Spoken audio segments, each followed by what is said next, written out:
Welcome to you all from Smeagol's house. A new video, a new subject. Our guest for today is Elrond.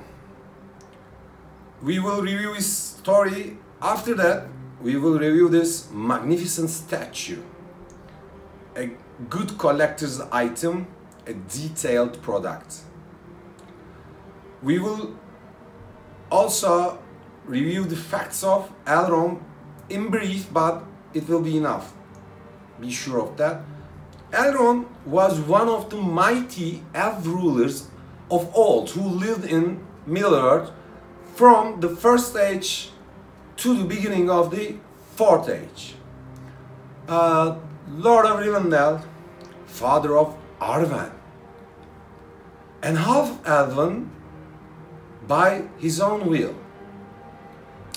Elrond is a Sindarin name which means Elf of the Cave or Stardome.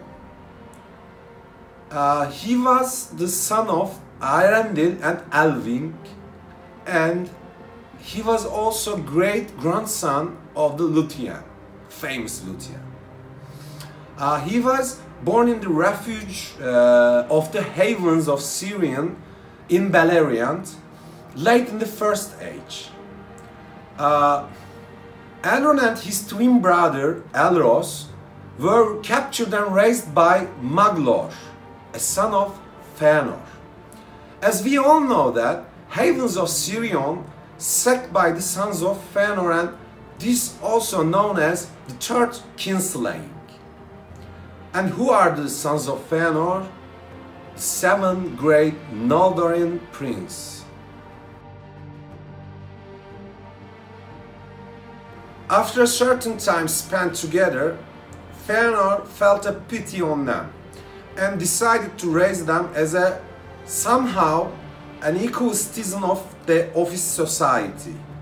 At the end of the First Age, at the time of War of Wrath, Elrond and his twin brother Elros were no more a prisoner of theirs, but has some equal rights in their society, and they both moved to Lindon at that time. In the beginning of the Second Age, Elrond and his twin brother Elros were given the choice to count it as a man or elf. And Elros chose the side of the man, became Elros Tar Miniatur, the first king of Númenor. Elrond chose the elven side and remained in Lindon as captain and herald of the Gil-galad, the High King of Noldorin. Elrond experienced a lot of battles in the Second Age of the Middle-earth. There were some defeats for sure, but also victories are there for the Elrond at that time. Elrond raised Rivendell in the Second Age of the Middle-earth, and to be more precise, Rivendell, established by the Elrond 1697 year of the Second Age.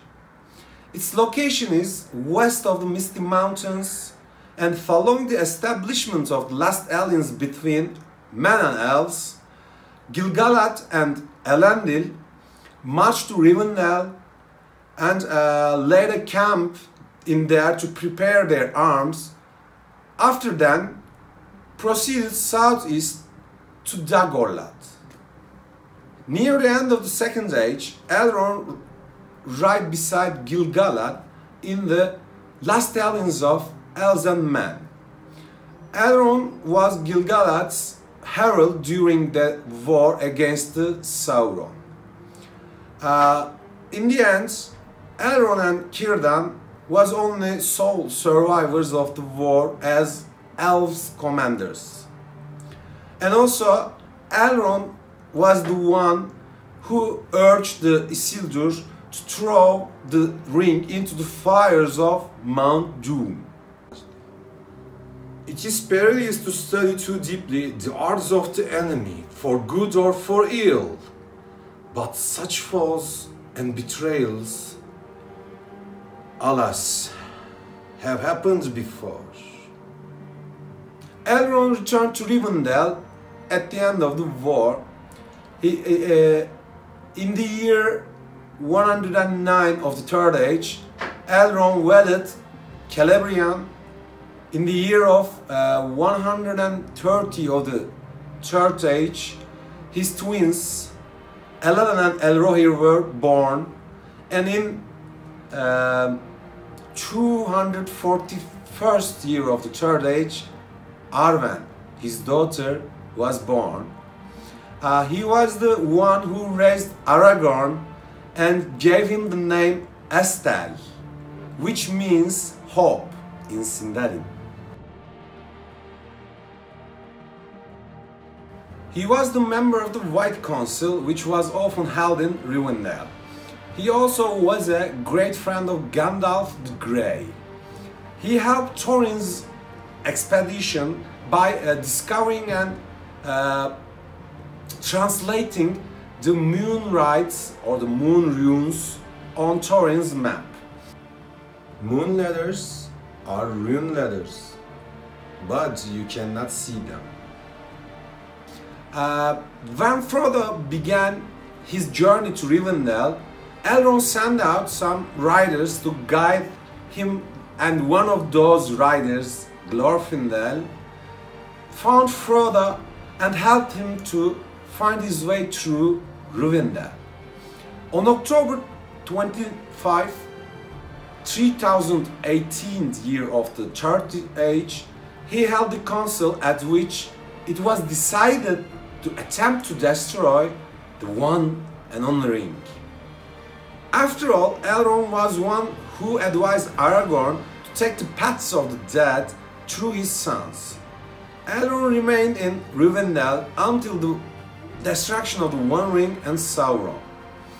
After he went to Minas Tirith and to surrender the scepter of the Annúminas to King Elessar, as known as Aragorn, and on September 29, 3021 first year of the Third Age, Elrond left Middle-earth to go over the sea with the other ring-bearers.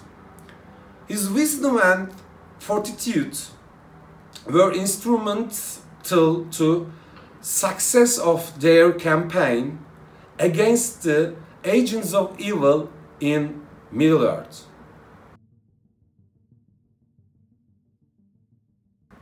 It is time to review our product, a magnificent statue. Elrond Herald of Gil-galad is the name of our product, and the product is being released under the joint label of Sideshow Collectibles and Weta Workshop. Bridget Wurst is the sculpture.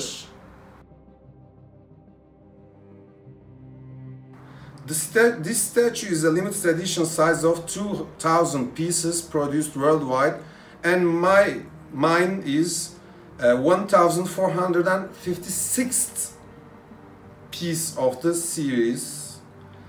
It was released in 2001. It is around 175 United States dollars on eBay when I was shoot that video. It is hand cast, made of polystone, also hand painted to the highest standards. It has 33 centimeters height,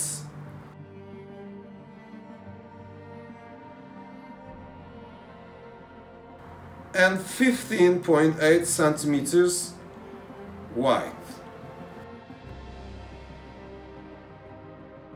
The display base has been etched with the map of Middle-earth. His posture is somehow like an Eastern warrior body posture, and also this statue has a lot of body angles and movement.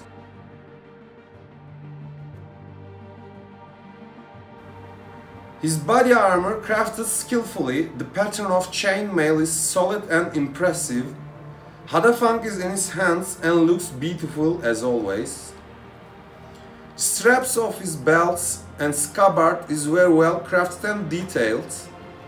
A beautiful green colored cape and his impressive accessories make this statue unique. His main elven armor has some ornaments on it. His braids are also well crafted and it gives a different outlook to the statue. The statue's resemblance to Hugo Weaving, who portrays Elrond in the film, is quite remarkable. It is a very impressive sculpture in terms of its posture, craftsmanship, and colors. There are some beautiful details, and the craftsmanship of the statue is amazing. Bridget Wood is a wonderful sculpture, and this is a wonderful piece for your collection. As you can see, he looks ready to fight, so I feel a pity to his enemies.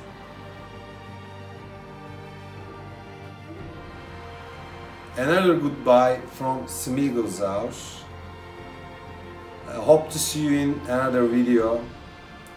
Please do not forget to subscribe to my channel, like my videos, and support my channel with your comments. We will make better videos for sure in near future. Take care of yourselves. Goodbye to you all from Smeagol's. Bye bye.